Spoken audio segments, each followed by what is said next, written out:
Hello students. आज हम हिंदी की पाठ्यपुस्तक कलरव से क्लास 4 का पाठ 6 वनदेवी और राजा आप सभी को पढ़ाने जा रहे हैं। अगर आप हमारे चैनल पर पहली बार आए हैं तो चैनल को सब्सक्राइब ज़रूर करें और ऐसे ही वीडियो आपके पास लगातार पहुंचते रहें। इसके लिए नोटिफिकेशन बेल को ऑन करें ताकि आपके पास आने वाले हर वीडियो की नोटिफिकेशन पहुंचे। आइए इस पाठ को शुरू करते हैं। हिमालय की तलहटी में एक राजा राज्य करता था। एक बार उसके मन में विचार आया कि वह एक ऐसा महल बनाए जैसा आज तक किसी ने न देखा हो। उसने निश्चय किया कि वह ऐसा महल बनाएगा जो केवल एक ही स्तंभ पर टिका हो और यह स्तंभ उसके राज्य के सबसे विशाल वृक्ष से बनाया जाएगा। हिमालय की ऊंची ऊंची पहाड़ियों में अनेक विशाल वृक्ष होते हैं, चीड़, बांस, देवदार। इनमें देवदार के वृक्ष सबसे ऊंचे, सुगंधित और मजबूत होते हैं।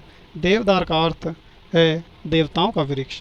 राजा ने प्रधानमंत्री को बुलाकर कहा, लक्कड़हारे से कहिए कि वे जंगल के सबसे ऊंचे और विशाल देवदार के वृक्ष को काट कर ले आएं। नन्ही राजकुमारी बोली, पिताजी, देवदार पवित्र वृक्ष है। इसकी लकड़ी से तो केवल मंदिर बनाए जाते हैं। राजा बोला, यह तो और भी अच्छी बात है। मेरा महल भी मंदिर जैसा महिमामान बनेगा। प्रधानमंत्री ने पर्वतों से देवदार वृक्ष लाने के लिए अनेक लोगों को भेजा। वे लोग कुछ दिन बाद लौट आए। उन्होंने कहा, महाराज, पर्वतों पर बहुत बड़े बड़े देवदार वृक्ष हैं, परंतु उतने बड़े वृक्षों को इतनी दूर तक खींच कर ला पाना संभव नहीं है।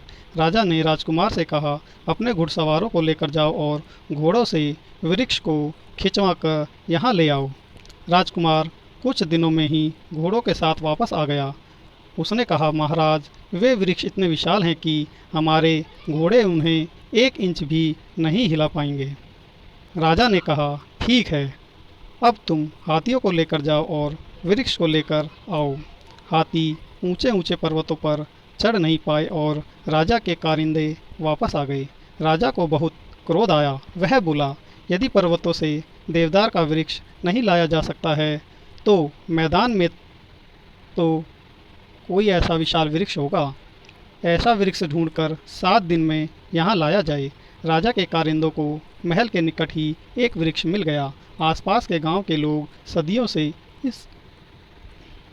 इस वृक्ष की पूजा करते थे।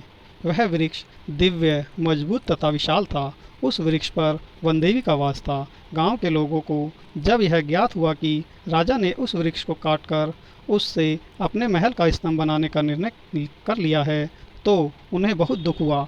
वे फूल मालाएं लेकर उस वृक्ष के पास आए। उन्होंने दीपक जलाकर वृक्ष के चारों ओर रख दिए और उनकी शाखाओं में मालाएं लटका दी। तब वे वेदनापूर्ण स्वर में गीत गाने लगे। अपने गीत में उन्होंने वनदेवी को राजा का निर्णय बताया और उनसे राजा के निर्णय के लिए क्षमा मांगी।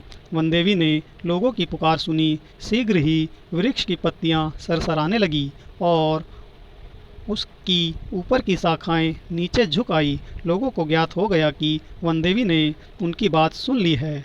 वे अपने अपने घरों को लौट गए।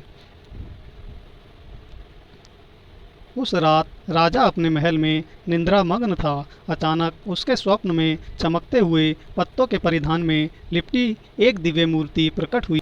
पत्तियों की सरसराहट जैसी मधुर आवाज में उस देवी ने राजा से कहा, हे राजन, मैं देवदार के वृक्ष की देवी हूँ। लोगों का कहना है कि आप वह वृक्ष काटना चाहते हैं। मेरी विनती है कि आप यह विचार त्याग दें। राजा ने कहा, हे देवी, मैं तो वृक्ष काटने का निश्चय कर चुका हूँ। मेरे निकट के क्षेत्र में तुम्हारा वृक्ष ही सबसे विशाल है और महल के स्तंभ के रूप में काम आ सकता है। वनदेवी ने फिर कहा, राजन, विचार कीजिए। सैकड़ों वर्षों से लोग मेरी पूजा करते आ रहे हैं। मैंने सदैव लोगों का कल्याण किया है। मुझ पर पक्षी बसेरा बनाते हैं। मैं यात्रियों को शीतल छाया देती हूँ। वन्य प्राणी मेरे तने पर अपने शरीर को खुजलाकर आराम देते हैं। मेरे नीचे हजारों लताएं पनपती हैं। मैं मिट्टी को कटने से रोकती हूँ। बच्चे मेरे आसपास खेलते हैं। वन से आती हुई स्त्रियां पल भर मेरी छाया में ठहर कर विश्राम करती हैं। वृक्ष को काटने से इन सभी को कष्ट होगा। राजा ने कहा, हे ममतामयी वन देवी, आपका कथन पूर्णतः सत्य है, मगर मैं क्या करूं? मैं आपके वृक्ष को काटने का निश्चय कर चुका हूं और अब निश्चय को नहीं बदला जा सकता। वनदेवी ने अपना सिर झुका लिया और दुखी स्वर में बोली, हे राजन, यदि तुम्हारा यही निश्चय है तो मेरी एक विनती सुन लो। मेरे शरीर को 3 हिस्सों में काट कर गिराना। सबसे पहले मेरे हरे भरे मुकुट जैसे शीर्ष भाग को काटना, तब मेरे शाखाओं वाले मध्य भाग को गिराना, सर्वाधिक सुदृढ़ और मजबूत आधार को सबसे अंत में काटना। यही मेरी प्रार्थना है। राजा को बहुत आश्चर्य हुआ। उसने कहा, हे वन देवी, आपकी प्रार्थना बड़ी विचित्र है। आप मृत्यु का कष्ट 3 बार क्यों भोगना चाहती हैं? वनदेवी ने कहा, राजन, कारण स्पष्ट है। मेरे नीचे भूमि पर सैकड़ों देवदार के पौधे उग आए हैं।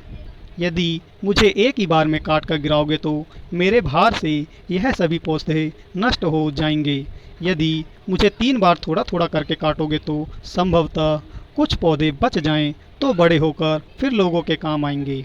क्या तुम्हें मेरी यह प्रार्थना स्वीकार है? वनदेवी, देवी, आपकी प्रार्थना मुझे स्वीकार है।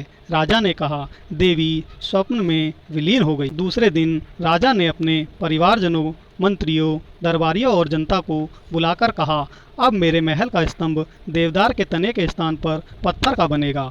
वृक्ष पर एक महान आत्मा रहती है जो सदा लोगों की भलाई का कार्य करती है। वृक्ष को नहीं काटा जाएगा। राजा ने अपना महल पत्थर के स्तंभ से का बनवाया। उसके चारों ओर सुंदर बाग लगवाया जिसमें बहुत से वृक्ष और फूल पौधे थे। बच्चे और बूढ़े, बड़े बूढ़े इस बाग में आते, वृक्षों की शीतल छाया में बैठते। बच्चे वहाँ खेला करते। राजा की तरह अन्य लोगों ने भी लकड़ी से मकान बनाना बंद कर दिया। अब वे भी पत्थरों के मकान बनाने लगे। जंगल में वृक्ष अपनी विशाल भुजाएं फैलाकर लोगों को छाया और जीवनदायिनी हवा प्रदान करते रहे। तो बच्चों, यह कहानी आपको कैसी लगी हमें कमेंट करके ज़रूर बताएं। और अगर आपको यह वीडियो पसंद आया है तो वीडियो को लाइक करें और साथ ही हमारे चैनल को सब्सक्राइब ज़रूर करें। वीडियो देखने के लिए आप सभी का बहुत बहुत धन्यवाद।